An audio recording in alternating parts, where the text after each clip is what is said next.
Disclaimer content warning: the following contains graphic descriptions of violence, autopsy details, and references to abuse.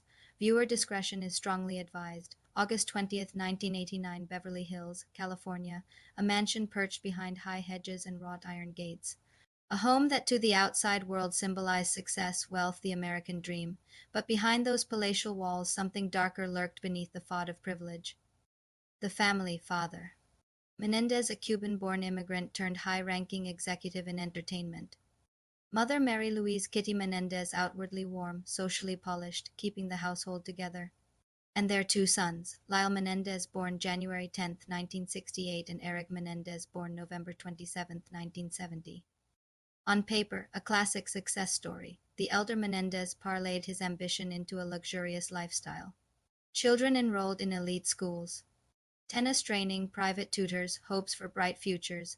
Yet as publicly as privilege glinted, privately the home was fractured. Coaches and acquaintances later described as the harshest person I've ever met, demanding, overbearing, relentless. By the late 1980s, the cracks began to show. Lyle had been enrolled at a prestigious university, but trouble followed him there. Accused of plagiarism, he was suspended, a setback that foreshadowed darker currents. Meanwhile, Erik, once a promising teen, found himself in legal trouble after involvement in a string of burglaries, and was ordered to attend therapy. As the veneer of glamour darkened, so too did the brothers' inner lives. They claimed that the home was not sanctuary but prison. They later testified 2 years of emotional, physical, and sexual abuse at the hands of their father. That their mother had turned a blind eye to the rest of the world. The Menendezes were a successful, upwardly mobile family, but to Lyle and Erik, the mansion's walls echoed with fear, suppression, and despair. It was summer of 1989. The brothers, now young men 21 and 18, felt trapped, isolated, invisible outside the marble floors and mahogany paneling. They believed no one would listen, and that revealing the truth would bring ruin, shame, violence. In their minds, the only option left was escape. 2 days before the murders, August 18th, 1989, the plan began taking shape.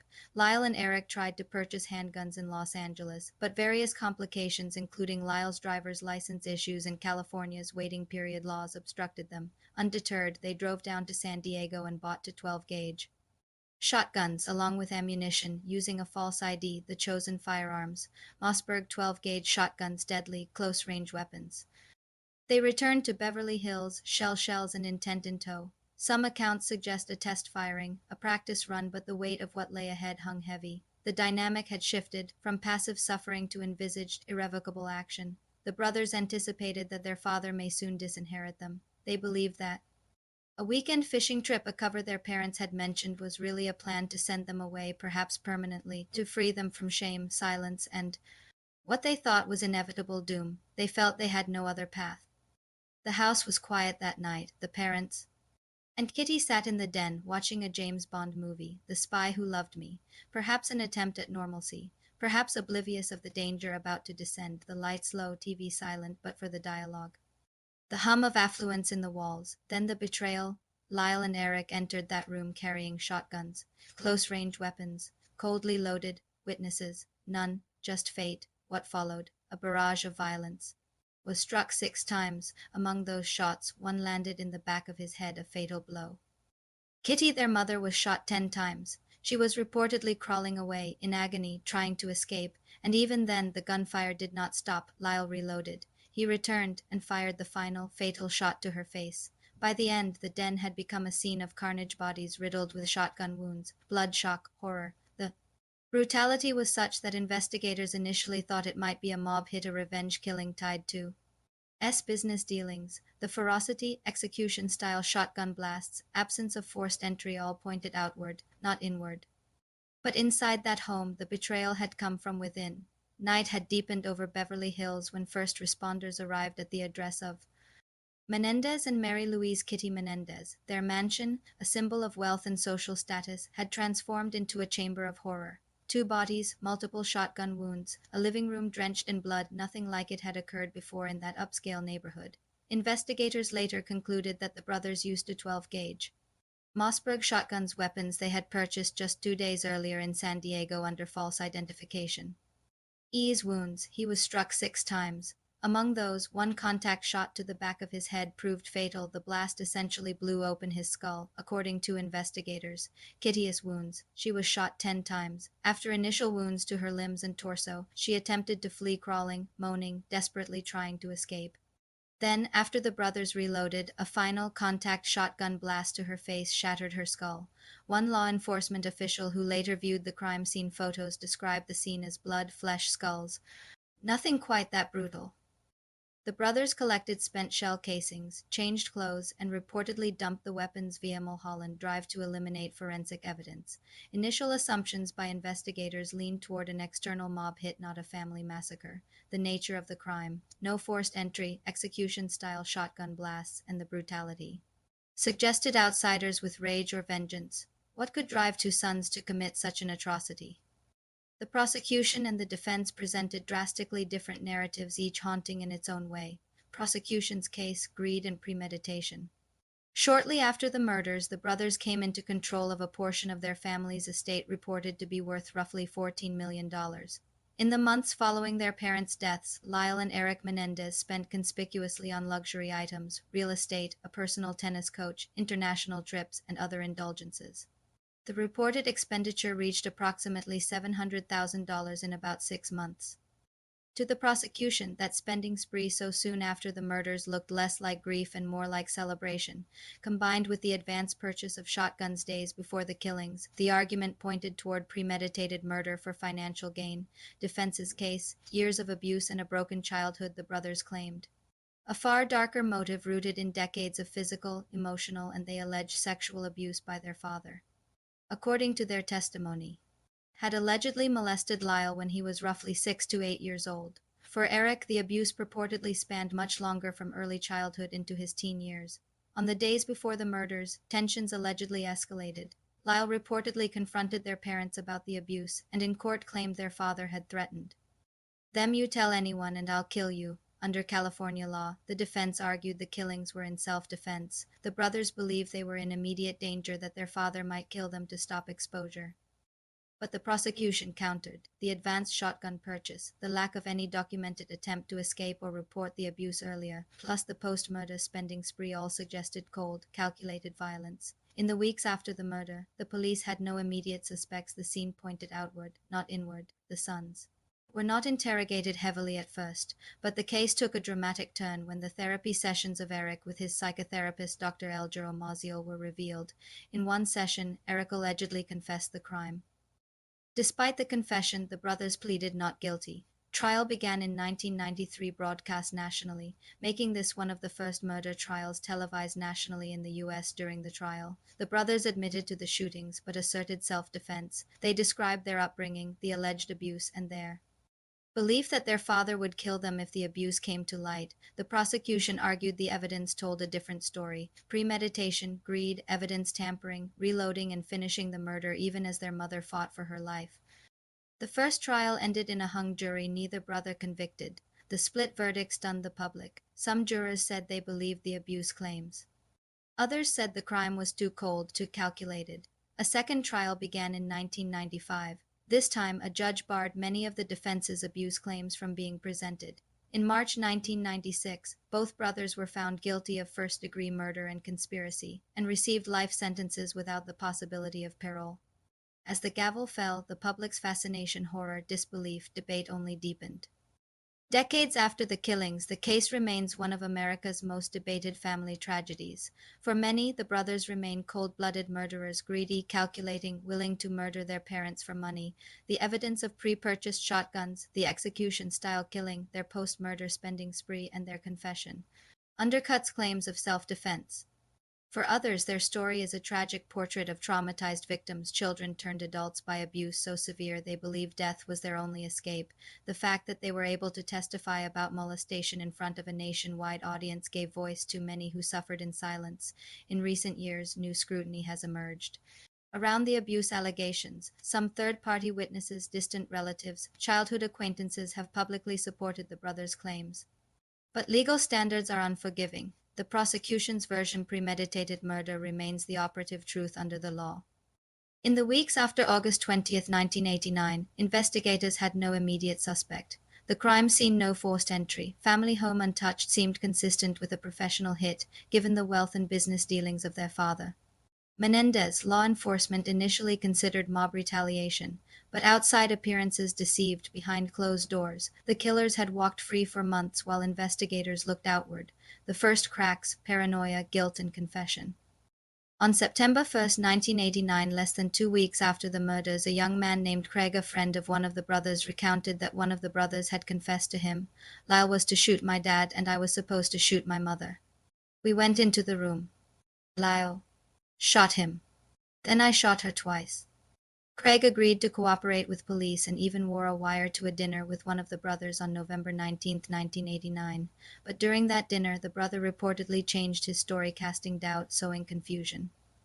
The real turning point came on October 31, 1989, when the younger brother, Erik Menendez, told his psychotherapist, Dr. Elger Omaziel, that "I need you to know I killed my parents." The confession horrified Oziel, but the therapist did not immediately alert authorities. That delay would create legal and ethical complications. Later, but it triggered an avalanche of suspicion. Oziel eventually consented to record therapy sessions with the brothers, flagging inconsistent stories, shifting alibis, and admissions of gun ownership, weapons purchase, and shooting. By early 1990, the weight of evidence, testimony from Craig, therapist tapes, ballistic evidence, the trail of shotgun purchase turned suspicion squarely on the brothers. On March 8, 1990, Lyle Menendez was arrested outside their Beverly Hills home. 3 days later, March 11, 1990, Erik turned himself in, surrendering to authorities. The initial charges were 2 counts of first-degree murder with special circumstances lying in wait, plus conspiracy to commit murder. If convicted, they faced the death penalty, a testament to how seriously prosecutors viewed the crime. But the case would not be quick or straightforward. In July 1993, the first trial began. Each brother faced his own jury. The nation watched, riveted. For many, this was the first time a murder trial of such magnitude would be televised broadly on what became Court VV. The defense's narrative: abuse, fear, and self-defense. On the stand, both Lyle and Erik painted a portrait of a home steeped in terror. They alleged that their father had subjected them 2 years of emotional, physical, and sexual abuse. Their mother, Mary Louise Kitty Menendez, they claimed, knew of it and ignored it.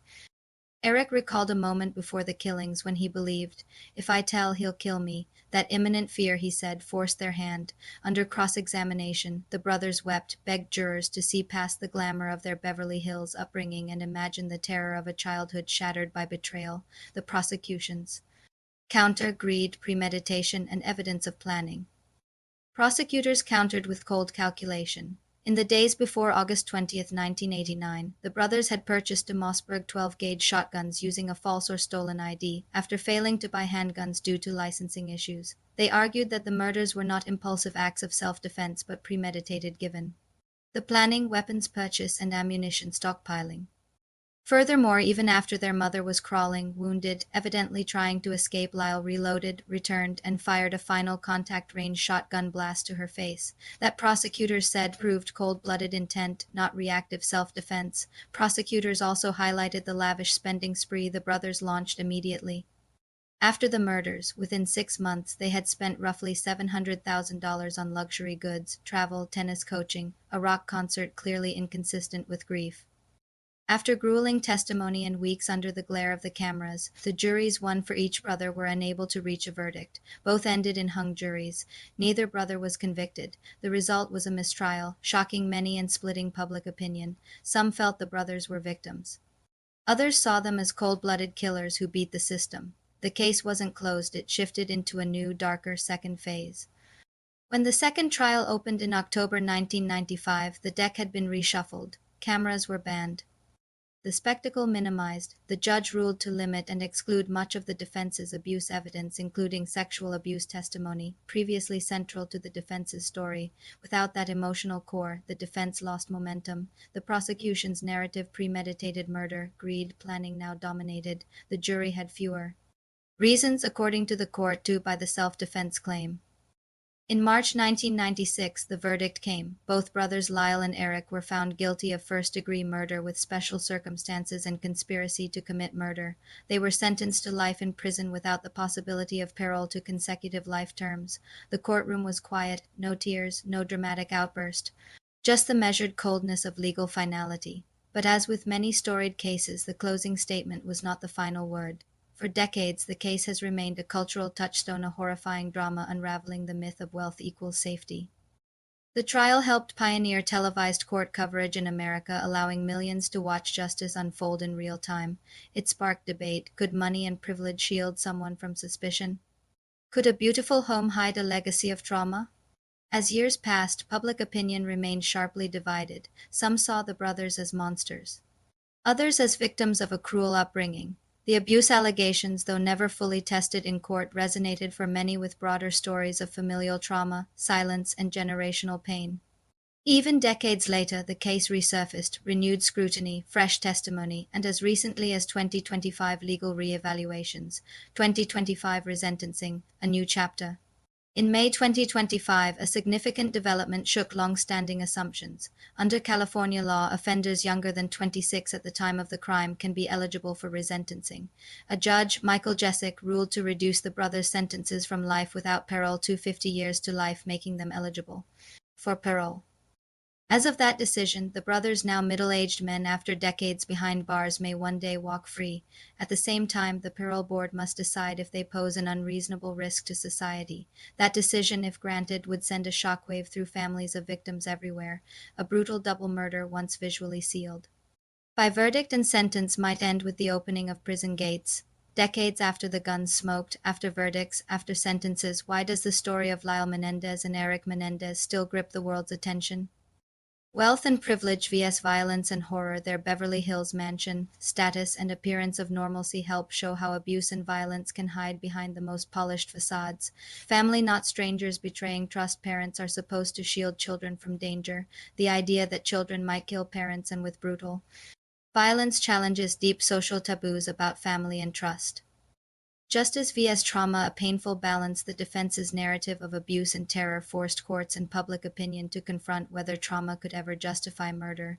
The limited acceptance of those claims in court and the subsequent conviction left many dissatisfied, unsettled, or rethinking what justice truly means. Time, memory, and the possibility of redemption. The 2025 resentencing illustrates how the passage of decades and evolving legal standards can reopen even the most notorious cases. It forces society to ask, when does punishment become retribution? When does forgiveness, if ever, make sense? You've heard the facts, seen the guns bought in advance, listened to the confessions, the conflicting stories, the legal battles spanning decades. Do you believe the brothers' story that they were victims of unspeakable abuse, driven to desperation? Or do the facts, the purchase of weapons, the systematic plan, the manner of the killings point to cold, premeditated murder? Does the passage of time and their alleged rehabilitation justify giving them a second chance? Should someone capable of such violence ever be freed? Finally, is justice served when verdicts ignore trauma, or when mercy ignores brutality? What do you think? Leave your thoughts, compare the evidence with your conscience. The case of Lyle and Erik Menendez is more than a tale of wealth, privilege, murder, and justice. It's a dark portrait of human complexity where love, fear, abuse, betrayal, and desire for escape collide. Two lives ended in blood and horror.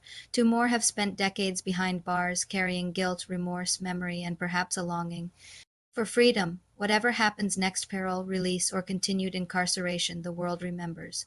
The scars run deeper than flesh, deeper than courtrooms, deeper than verdicts. Until next time, we are case closed. Stay aware, stay safe, and remember, every life, no matter how short, leaves an imprint.